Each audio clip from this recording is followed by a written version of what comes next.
je fais rien, je tourne en rond, je m'emmerde. On ne sait pas ce qu'on fait avec les chevaux. Bon, on fait du basique, voilà. On essaye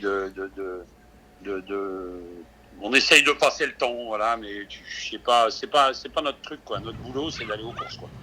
Le travail de l'entraîneur, c'est entraîner un cheval, le préparer, courir et aller aux courses, quoi.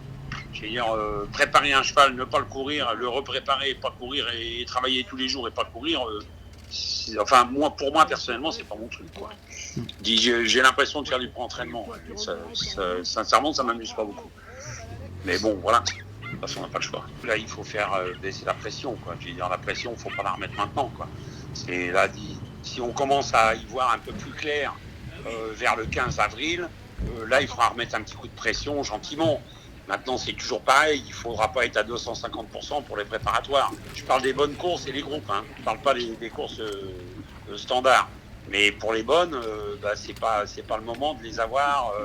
Enfin là, les chevaux, ils pètent la calamine, ils sautent partout, ils viennent de courir, ils attendent qu'une chose, c'est y retourner, comme nous d'ailleurs.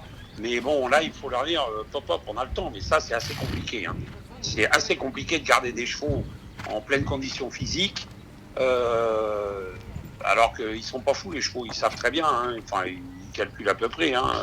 Quand ils commencent à se sentir mieux, ils veulent y retourner, quoi. Mais bon, là, tu es obligé de lever un peu le pied. Tu es obligé de faire un peu du hack, quoi. Je veux dire, tu travailles pas trop, tu fais des bons canters, tu bidouilles, mais il faut la pression, on va leur remettre dans une dizaine de jours, une quinzaine de jours, quoi. On travaille, mais si on travaille pas dur, quoi. Les poulains qui sont en retard, ceux-là, ils bossent. Et les chevaux qui avaient couru et qui avaient fait leur rentrée et tout, bon, on a vu un petit peu les bipolaires, les ceci, les cela, l'autonomie et tout, bon, voilà, quoi. Il y a une inquiétude par rapport au calendrier parce que je sais pas comment ça va être modelé. J'ai très peur pour les courses de province. Je ne sais pas du tout ce qui va se passer. Les courses parisiennes, les courses PMU risquent d'être sauvées. Peut-être que les courses provinciales, petites provinces PMH, qui auraient dû être courues et qui n'ont pas pu être courues à cause du confinement, je ne sais pas si ces courses-là vont être reportées. Je pense qu'ils vont essayer de mettre des préparatoires, décaler des préparatoires de façon à ce qu'on puisse aller sur les bonnes courses avec une course ou deux courses dans le ventre, ce qui ne va pas être simple. Ça doit être très très compliqué, la France Gallo. Je sais que Jacques Détré s'investit énormément avec Pourré, enfin ils sont dedans, ils calés, ils sont dans les programmes et tout, ils essayent de trouver enfin une espèce de programme cohérent de façon à ce qu'on puisse aller sur les bonnes. Ça doit pas être simple. Fin avril, j'y crois pas du tout. Je pense et je souhaite et j'espère de tout cœur que ça sera début mai. Si c'est pas le 4, ça sera le 15. Mais bon, il faudrait que ça se débloque début mai, quoi, parce que ça va être extrêmement, extrêmement compliqué, que ça soit les petits comme les gros. Comme disait mon père, petite boutique, petits emmerdements, grosse boutique, gros emmerdements.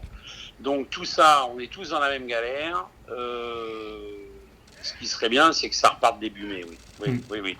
Et à tout point de vue, que ça soit pour les entraîneurs, que ça soit aussi pour les propriétaires, parce qu'il y a beaucoup de petits propriétaires qui se font plaisir en ayant un cheval ou la moitié d'un cheval ou un cheval et demi. Et ces gens-là, s'ils vont pas aux courses, ça va être très compliqué pour eux parce qu'ils pourront pas tenir. Bon, c'est sûr que c'est pas un métier, être propriétaire de chevaux de course, mais c'est un loisir. Mais enfin, si c'est un loisir, si tu peux pas te faire plaisir avec ton loisir, je vois vraiment plus l'intérêt.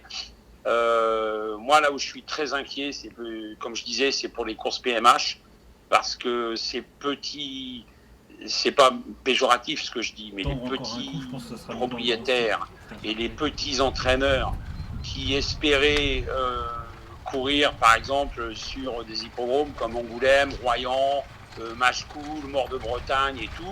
Bon, ces gars-là, pendant un mois, ils n'ont pas eu de course, ils n'ont pas été à Pau, ils n'ont pas fait de meeting de Pau. La saison commençait tout juste à démarrer et ils espéraient que les petites courses PMH allaient ouvrir de façon à pouvoir faire tourner leur boutique. Donc ces courses vont peut-être, je ne sais pas, je dis peut-être une connerie, vont peut-être être supprimées, elles ne seront peut-être pas recourues.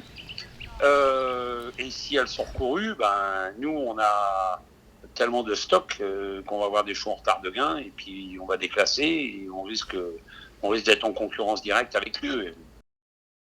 Quand tu fais le chèque de la MSA, tu as la main qui tremble un peu. J'espère que l'État va nous aider à repousser la TVA, repousser la MSA, repousser tous ces trucs-là parce que les entraîneurs ne pourront pas tenir, quoi. Déjà, il y en a énormément qui ont des problèmes pour régler leur MSA correctement. C'est quand même des c'est des gros chiffres. Hein, moi, j'ai 48 mecs. C'est pas difficile à compter, hein, je veux dire, ça va vite. Hein. Donc, c'est des gros chiffres et il faut faire des gros chèques. Alors, quand on va aux courses et qu'on gagne des courses, bon, bah, c'est bien. Mais si on court plus, là, absolument falloir que l'État donne un coup de main. Les banques, c'est peut-être une chose, mais l'État, il va falloir qu'il fasse un peu le gros dos, hein, parce que sinon, il y a 90% des entraîneurs qui vont aller dans le mur.